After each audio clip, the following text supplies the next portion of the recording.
Bismillahirrahmanirrahim. Assalamualaikum warahmatullahi wabarakatuh. Halo anak-anak, berjumpa lagi dengan Bu Guru, Ibu Siti Mariam Ulfa. Apa kabarnya hari ini? Semoga kalian semua dalam keadaan sehat walafiat. Amin ya robbal alamin.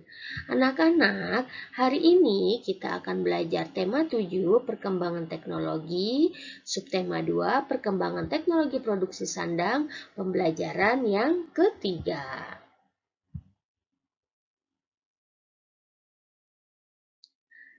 Dayu suka menari.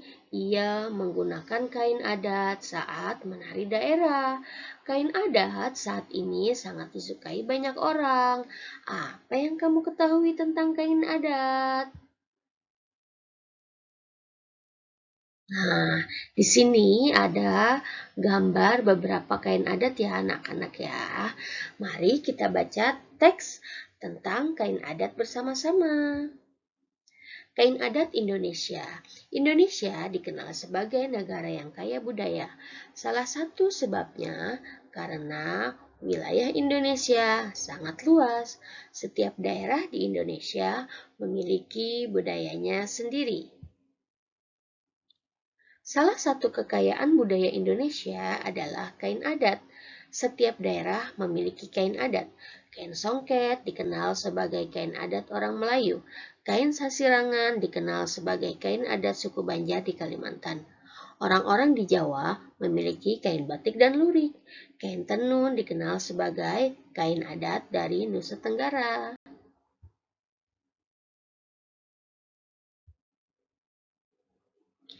Kain adat Indonesia sangat istimewa. Kain adat dibuat dengan menggunakan bahan yang ada di lingkungan tempat tinggal. Warna kain juga berasal dari bahan alam. Kain adat umumnya dibuat dengan cara ditenun tangan.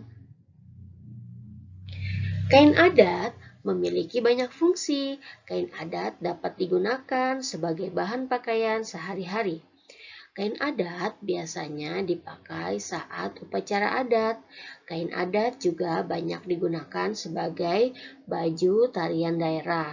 Kain adat sering digunakan dalam upacara perkawinan.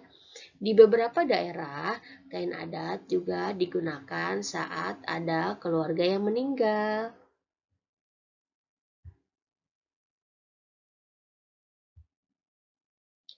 Kain adat yang paling dikenal adalah batik. Batik ditemukan hampir di semua daerah. Setiap daerah memiliki batik dengan ciri yang berbeda. Batik merupakan pakaian nasional Indonesia.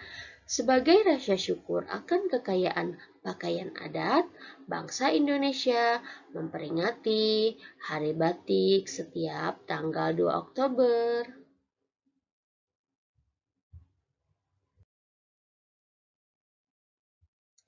Nah, anak-anak, dari teks yang sudah kita baca, kita dapat menemukan pokok informasi penting dari paragraf tersebut. Pada paragraf 1, kita dapat menemukan informasi yaitu Indonesia dikenal sebagai negara yang kaya budaya. Sementara informasi yang kita dapat di paragraf kedua adalah salah satu kekayaan budaya Indonesia adalah kain adat. Pada paragraf ketiga, kita dapat menemukan informasi kain adat Indonesia sangat istimewa. Pada paragraf keempat, kita dapat menemukan informasi kain adat memiliki banyak fungsi. Dan pada paragraf kelima, kita dapat menemukan informasi bahwa kain adat yang paling dikenal adalah batik.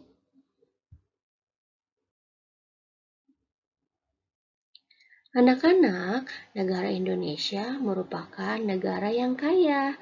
Salah satu kekayaan Indonesia adalah kain adat ya. Berikut beberapa gambar kain adat beserta asal daerahnya. Yang pertama, ada kain songket dari Melayu. Yang kedua, ada kain besurek dari Bengkulu. Kemudian yang ketiga ada kain geringsing dari Bali.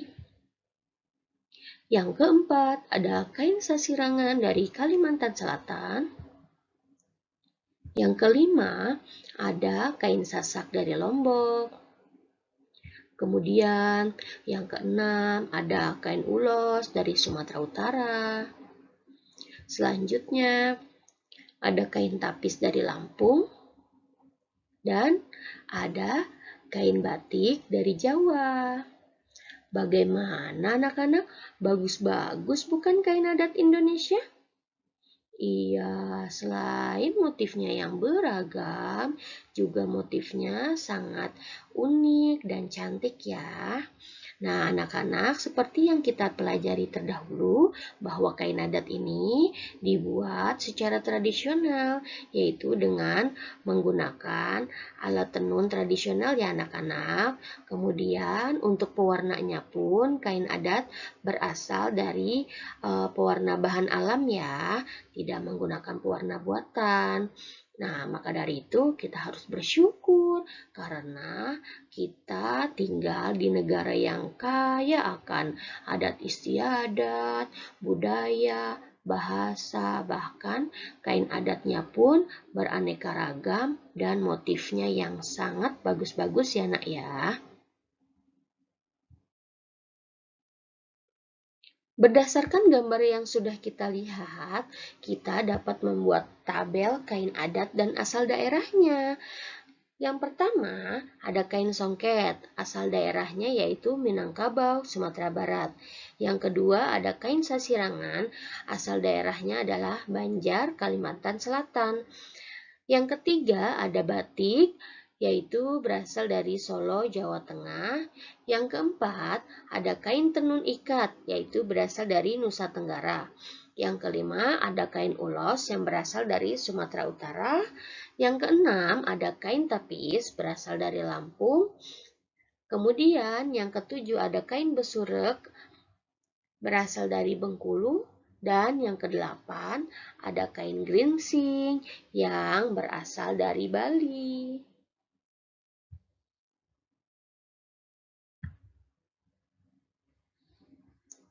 Selanjutnya, kita akan belajar tentang simetri lipat. Simetri secara umum dapat diartikan sebagai seimbang, baik antara ukuran, bentuk, dan lain-lain. Sedangkan lipat ialah pembagian jadi dua bagian, patah dua, rangkap, dan lain-lain. Untuk itu, simetri lipat dapat diartikan sebagai banyaknya lipatan pada bidang datar yang bisa terbentuk menjadi dua bagian, di mana besar kedua bagian ini sama. Biasanya, sisi saling berhimpit. Garis sumbu simetri pada umumnya tidak semua dimiliki oleh bangun datar. Hal ini dikarenakan beberapa bangun datar ada yang sama sekali tidak mempunyai sumbu simetri. Nah, bagaimana bangun datar memiliki simetri lipat? Nah, bangun datar memiliki simetri lipat jika yang pertama dapat dilipat menjadi dua bagian yang sama besar. Yang kedua, bangun datar memiliki simetri lipat jika lipatan saling menutupi dengan tepat. Kemudian, yang ketiga, bangun datar memiliki simetri lipat jika memiliki sumbu simetri. Anak-anak, mari amati gambar berikut ya. Seperti yang kita telah pelajari sebelumnya yaitu tentang simetri lipat, kali ini Bu Guru akan memberikan gambar persegi panjang. Kemudian persegi panjang ini Bu Guru lipat dengan lipatan yang sama. Nah, saling menutupi. Ketika dibuka, seolah-olah ada garisnya ya di tengah ini. Nah, garis inilah yang disebut simetri lipat ya nak ya. Kemudian Bu Guru punya lagi nih persegi panjang. Nah, kemudian persegi panjang yang kedua Bu Guru lipat ke atas. dengan lipatan yang saling menutupi juga ya. Kemudian setelah bubur buka juga tampak ada garis di tengahnya. Nah, ini juga disebut simetri lipat ya nak ya. Berbeda dengan gambar yang di bawah. Nah, pada gambar yang terakhir, di sini terlihat bahwa lipatannya tidak saling menutupi dengan tepat. Nah, maka dari itu pada gambar yang terakhir ini tidak termasuk simetri lipat. Maka dari itu untuk bangun persegi panjang jumlah simetri lipatnya ada 2 ya nak ya. Jika kita perhatikan gambar, simetri lipat persegi panjang berjumlah 2 buah, kemudian simetri lipat persegi berjumlah 4 buah, simetri lipat lingkaran berjumlah tidak terbatas, simetri lipat segitiga sama sisi berjumlah 3 buah, simetri lipat segitiga sama kaki berjumlah 1 buah, simetri lipat belah ketupat berjumlah 2 buah. Selanjutnya, kalian dapat mengisi tabel bangun datar beserta banyaknya simetri lipat. Pada gambar nomor 1, di situ ada bangun datar persegi panjang, banyak simetri lipatnya ada 2. Kemudian, pada gambar yang kedua, di situ ada bangun datar, layang-layang, banyak simetri lipatnya ada 1. Kemudian, yang ketiga ada bangun datar oval, banyaknya simetri lipat ada 2. Kemudian yang keempat ada bangun datar segitiga sama sisi, jumlah simetri lipatnya ada 3. Selanjutnya ada bangun datar segitiga sama kaki, banyak simetri lipatnya ada 1. Nah, berikutnya ada segitiga sama sisi, banyak simetri lipatnya ada 3. Selanjutnya persegi panjang, banyak simetri lipatnya ada 2. Dan persegi, banyak simetri lipatnya ada 4.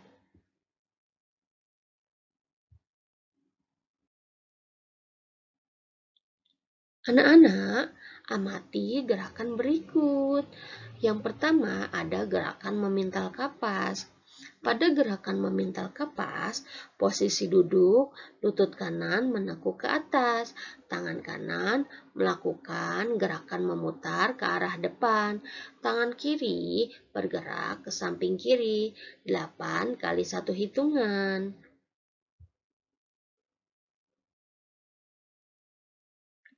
Selanjutnya, pada gambar yang kedua ada gerakan menenun 1. Pada gerakan menenun 1, posisi duduk selonjor, kedua tangan bergerak lembut ke kanan atas dan bawah, lalu ke kiri atas dan bawah. Kepala bergerak mengikuti arah tangan. 8 kali 1 hitungan ya. Pada gerakan yang ketiga, yaitu gerakan menenun 2. Pada gerakan ini, posisi duduk selonjor, kedua tangan bergerak kuat ke arah jari kaki, lalu bergerak lembut ke arah perut. Badan membungkuk saat tangan ke depan dan tegak saat tangan bergerak ke arah perut. 8 kali 1 hitungan juga. Selanjutnya, pada gerakan yang keempat yaitu gerakan menjemur. Pada gerakan menjemur ini, posisi berdiri, kedua tangan bergerak kuat ke kanan atas, lalu bergerak lembut ke kiri bawah. Lakukan bergantian arah ya, kepala bergerak mengikuti arah gerakan tangan, 8 kali 1 hitungan. Selanjutnya, peragakanlah gerakan meminta dan menenun di atas. Kamu dapat merangkainya menjadi sebuah tarian. Kamu juga dapat menggunakan musik daerahmu sebagai pengiring. Berkreasilah dan teruslah berlatih sampai gerakanmu halus.